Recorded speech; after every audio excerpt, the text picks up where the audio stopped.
Ladies and gentlemen, hey, hi, how you doing? Welcome back to the channel. If you're an avid Warzone player, you've probably been messing around on Rebirth Island, aka Alcatraz, over the past few days and weeks. Personally, I've really been enjoying it.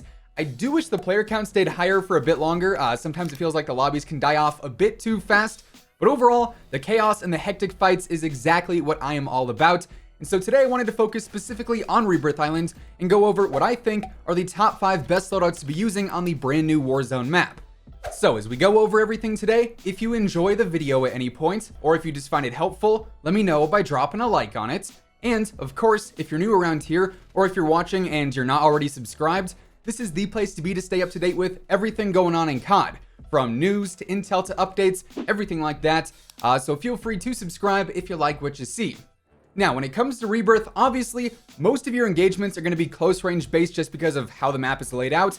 However, while rotating from point A to point B, you can also get into some longer range fights depending on what set of the map you're on. So ideally, you want to have like a nice balance of at least close and medium range on any given class. The first one I think is the perfect balance for that. This class is all about the FFAR, aka the FAMAS, then also the CAR, which just might be one of my brand new favorite classes to run. As you may know if you tune into a lot of the loadout videos, the MP7 in the CAR was, and honestly still is, one of my favorite classes to use. However, the FFAR might just be better than most of the SMGs for close range fights, because once you kit it out, it's got great movement and speed, but it also has great close range damage as well. Then the CAR, I think, is the best sniper in the game since it's very mobile, it's got good range, and it is a one-shot headshot, so you can knock players left, right, and center if you learn that bullet drop.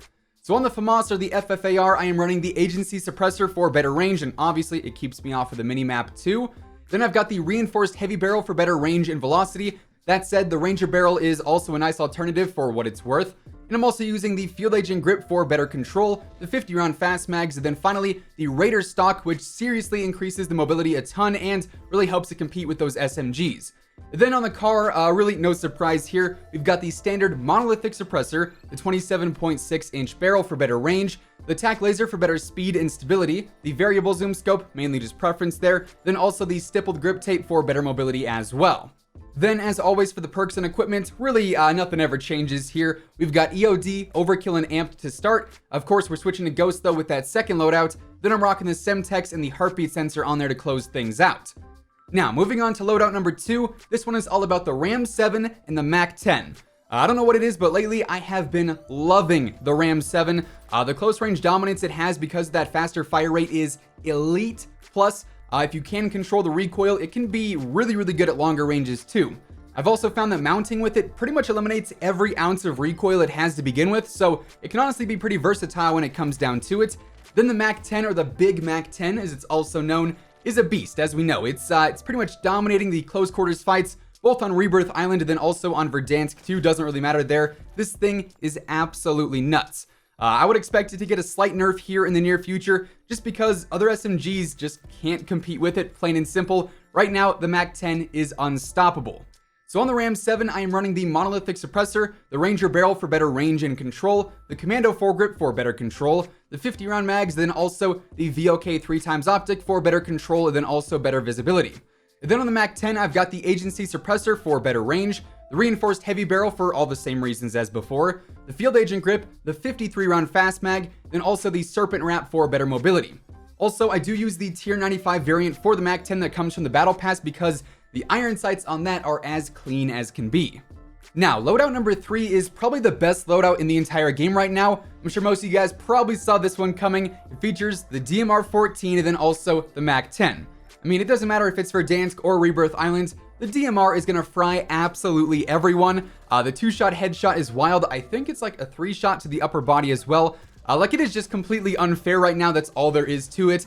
It is without a doubt turning Warzone into DMR Warzone or DMR zone right now. But again, just like the Mac-10, I would expect the DMR to be nerfed in some way, shape, and or form here pretty soon, just to make it more in line with some of the other top dogs like the Kilo or the AMAX, so on and so forth. Because right now, the gunfights are pretty much over before they even begin if you have a DMR in your hand. Then of course, the same case can be made for the Mac-10 as well.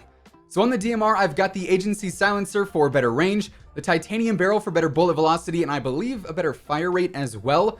The field agent grip for all the same reasons as before, the 30-round speed mag, then also the 3x optic to round things out.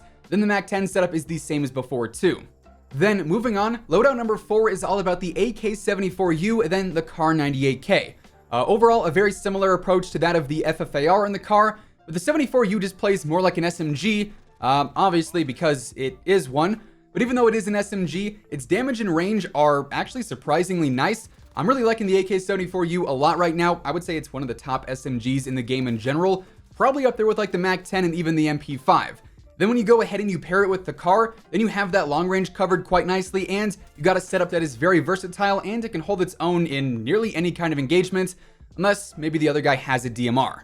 However, on the AK-74U, I am running the GRU suppressor for better range, the VDV reinforced barrel for better range and velocity, the Spetsnaz grip for better control, the 50-round fast mag, and then also the skeletal stock for better mobility.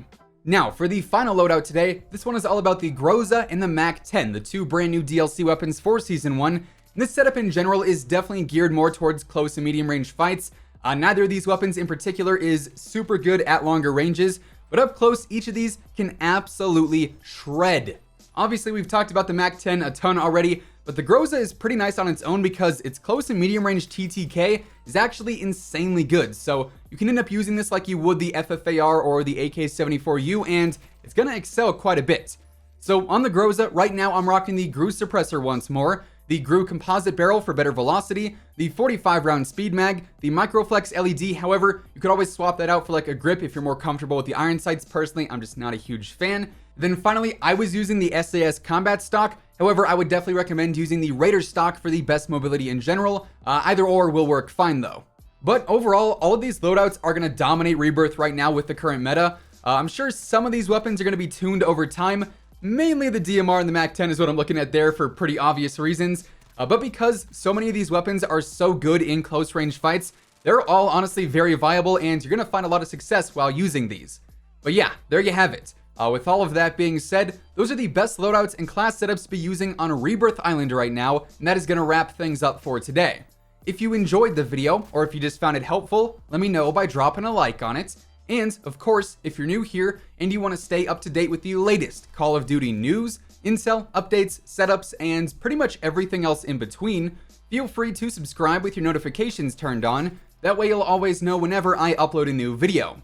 As always, if you want to check out any of my partners, be sure to use code WhosImmortal for a discount on all Scuff, G Fuel, and Control Freak products, and the links for all that can be found down in the description below.